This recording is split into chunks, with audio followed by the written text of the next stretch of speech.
Hi guys, welcome back to our YouTube channel. So in this tutorial, we're going to learn how can we create a simple rectangle in AutoCAD. So for that, you can use a shortcut command that is REC. Press enter, and as you can see here, this command is activated. Just select the point and you can create that rectangular freehand.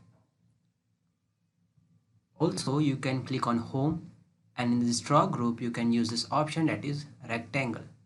Just after clicking, this command will be activated and you can click on the screen and decide the length and the width of the rectangle.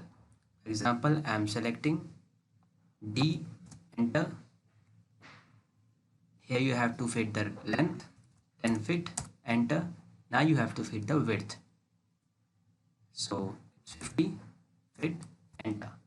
So as you can see, this rectangle with 10 feet by 50 feet is created. So this way you can create a simple rectangle, guys.